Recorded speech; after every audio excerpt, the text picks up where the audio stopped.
Hi hello नमस्कार, welcome to क्षितिजाज home cooking.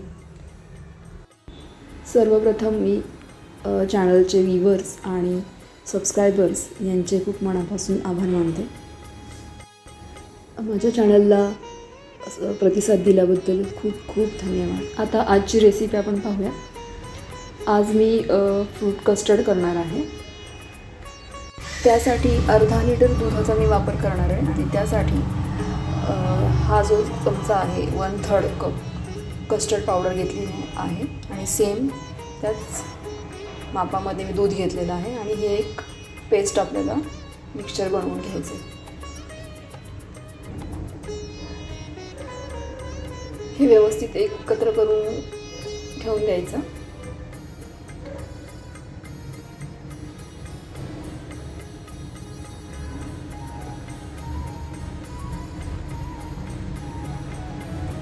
आणि पॅनमध्ये मी अर्धा लिटरच्या आसपास दूध घेतलेलं आहे. ते थोडं गरम करून घ्यायचं आहे आपल्याला.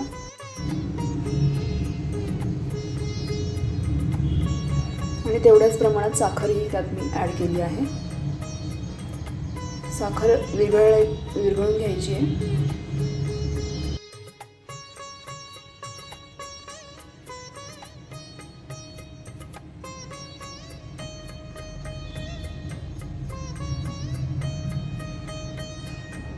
दूध गरम झाल्यानंतर हे कस्टर्डचं मिश्रण जे आहे त्यात हळूहळू आपण मिक्स करून घ्यायचे. एका हाताने ढवळत ते हळूहळू आपल्याला मिक्स करायचे, कारण ते लगेच घट्ट होतं. त्याच्या गुठळ्या वगैरे व्हायला नकोत म्हणून ते सतत ढवळत राहायचे आणि साधारण 5 ते 7 मिनटं आपल्याला हे शिजवून घ्यायचे. त्याच्या गुठळ्या होणार नाहीत याची आपल्याला काळजी घ्यायची. आता हे व्यवस्थित शिजलेलं आहे 5 ते 7 मिनिटामध्ये. आणि आता हे आपल्याला कस्टर्ड फ्रीजमध्ये 1 तासभर ठेवायचे. थंड झाल्यानंतर हे अशा प्रकारे आपण त्याचा आता वापर करणार आहे. आधी हे कस्टर्ड बनवून घ्यायचं आणि फळं जेव्हा आपल्याला लागणार तेव्हा कट करून घ्यायची. आता अशा प्रकारे आपण त्याचं प्लेटिंग करूया, सर्विंग करूया. कस्टर्ड आधी खाली थोडंसं पसरवून घेऊया आणि सीझनल फळं, आपल्या आवडीची कोणतीही फळांचा इथे आपण वापर करू शकतो.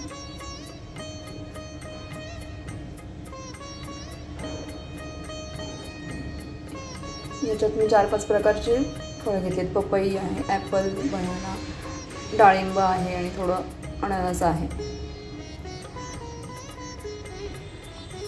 पटकन होणारी अशी एक रेसिपी आहे, हेल्दी आहे. कस्टर्ड फक्त 1 तासभर आधी करून ठेवायचं फ्रीजमध्ये आणि ते थंड सर्व करायचं. आणि त्यानिमित्ताने अशा कॉम्बिनेशनमध्ये फळं खाल्ली जातात.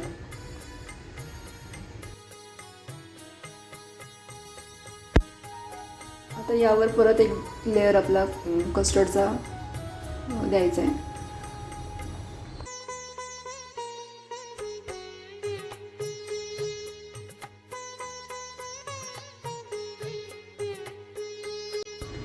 परत थोडी फळं त्याच्यावरती स्प्रेड करून घ्यायची.